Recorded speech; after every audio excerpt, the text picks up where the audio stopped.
Have you ever felt like you're not making progress in your healing journey? Like you're stuck in the same place, dealing with the same pain? I want to tell you something important. You're probably healing more than you realize. Sometimes the biggest transformations happen so quietly that we don't even notice them. Stay with me, because today I'm sharing 10 signs that you're healing from past trauma, even if you don't feel like you are. Welcome to Mind Peace if you're here. It means you're on a healing journey, and I'm honored to be part of it. Here's what nobody tells you about healing from trauma. It doesn't look like the movies. There's no dramatic moment where suddenly everything is perfect.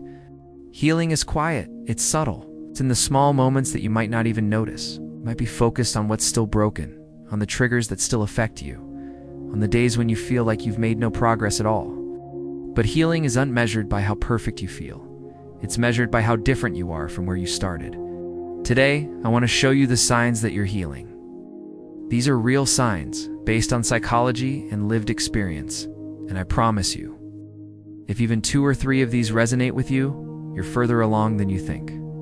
Let's begin. Sign number 1. You can talk about what happened without completely falling apart. This is huge.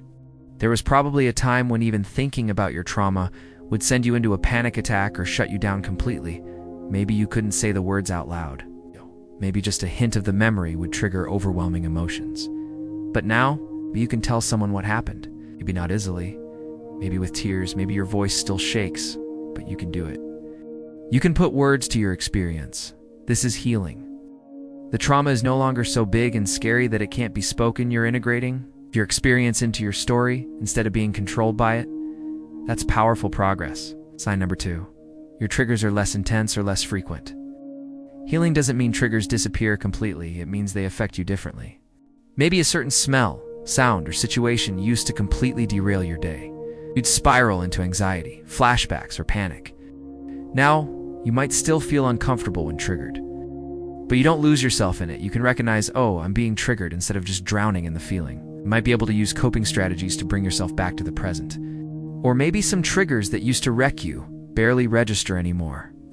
That song, that place, that time of year, they still carry meaning, but they don't have the same power over you. Every time a trigger loses its grip on you, that's healing.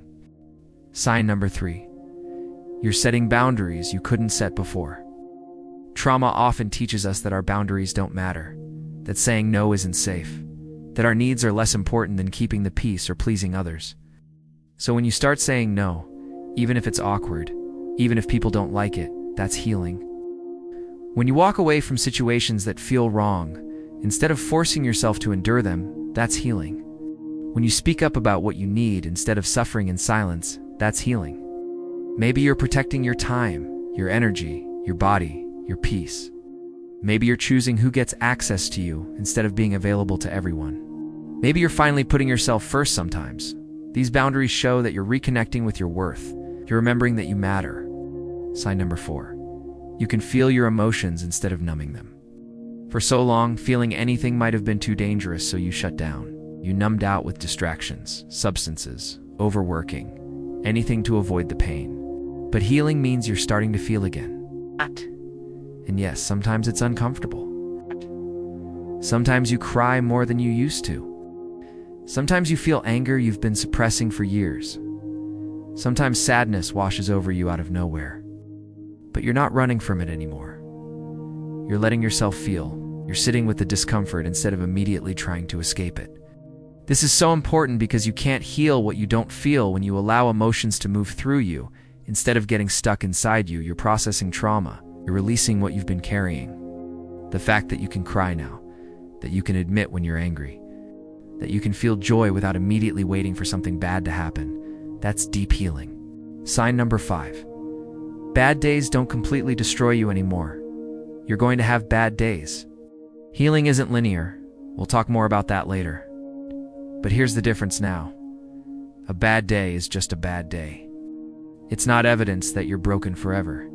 It's not proof that you'll never get better. You can have a terrible day, feel everything you need to feel, and wake up the next morning knowing that you're still okay. You do want spiral into I'll never be normal, or all my progress is gone. You understand that healing has ups and downs. You have perspective now. You might think, this is hard right now, but I've gotten through hard things before. This feeling will pass. that resilience. That's not something you had before. That's healing teaching you that you're stronger than your worst moments. Sign number 6. You're choosing healthier relationships and distancing from toxic ones. Trauma often leaves us with a broken compass for relationships. We might have attracted or tolerated people who hurt us because that's what felt familiar. We might have stayed in situations that mirrored our trauma because we didn't know we deserved better. But now you're starting to see red flags you used to ignore. You're noticing when someone's behavior doesn't match their words. You're less willing to make excuses for people who treat you poorly. Maybe you've ended a friendship that was draining you. Maybe you've gone low contact or no contact with family members who are toxic. Maybe you're being more selective about who you let into your life. And on the flip side, maybe you're attracting different people now. People who are kind, consistent, emotionally healthy. People who respect your boundaries. People who celebrate your growth instead of trying to keep you small. Your relationship patterns are changing because you're changing. You're choosing people who add to your peace instead of people who disturb it.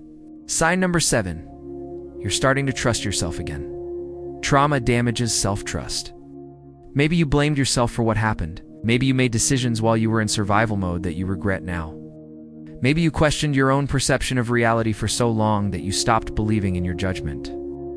But healing means you're reconnecting with your inner knowing. You're trusting your gut feelings again. When something feels off, you believe yourself instead of talking yourself out of it. You're making decisions with more confidence. You're listening to your intuition. You're not constantly second-guessing every choice you make. You might still doubt yourself sometimes. That's normal. But overall, you're rebuilding that relationship with yourself. You're remembering that you can trust your own mind, your own feelings, your own instincts. That trust is sacred. Reclaiming it is one of the most powerful parts of healing. Sign number 8. You're gentler with yourself when you struggle. Remember when you used to beat yourself up for having a bad day? When you'd criticize yourself for not being over it yet? When you'd call yourself weak or broken or damaged? That voice might still show up sometimes, but now there's another voice too, a kinder one. The voice that says you're doing your best. The voice that says healing takes time. The voice that says it's okay to not be okay right now. You're developing self-compassion. You're treating yourself the way you'd treat someone you love who's going through something hard. You're giving yourself grace. When you mess up, you're learning instead of just punishing yourself.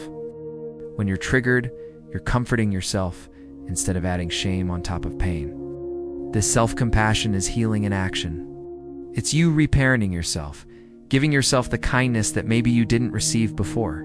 Sign number 9. You have hope for the future. There was probably a time when you couldn't imagine feeling better when you thought, this is just how life will always be. When the future felt dark, uncertain, or non-existent. But now, something has shifted. Maybe you can imagine a version of yourself who's happy. Maybe you're making plans again. Small ones, big ones. Any plans at all? Maybe you're dreaming again about what you want your life to look like. This hope doesn't mean you're naive or in denial about your struggles.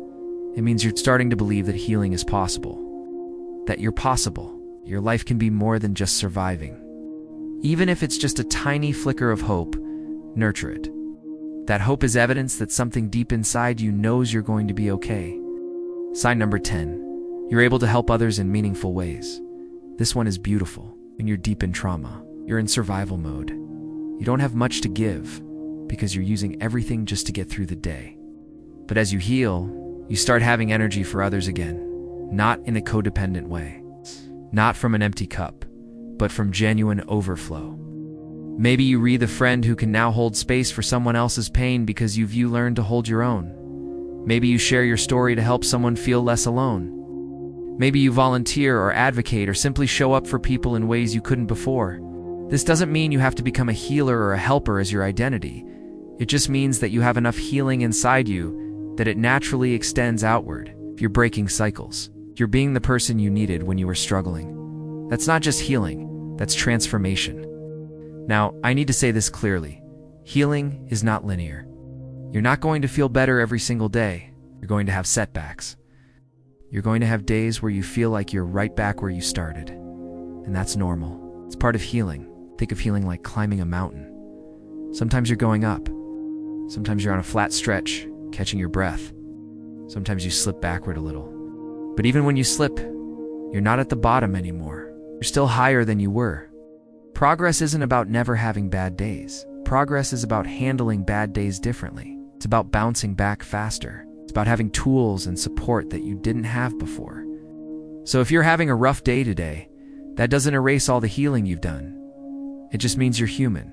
Keep going. If you recognized even a few of these signs in yourself, I want you to pause and really take that in. You're healing. You're growing. You're becoming the person you were meant to be before trauma tried to take that from you. Your healing journey is valid, no matter how long it takes. There's no timeline. There's no should be over it by now. There's only your pace, your path, your process. Please like this video if it resonated with you, and subscribe to Mind Peace for more content on healing and mental wellness. Share this with someone who needs to hear it. And remember, you're not broken, you're healing. And that's one of the bravest things you can do. I'm proud of you. Keep going. See you in the next video.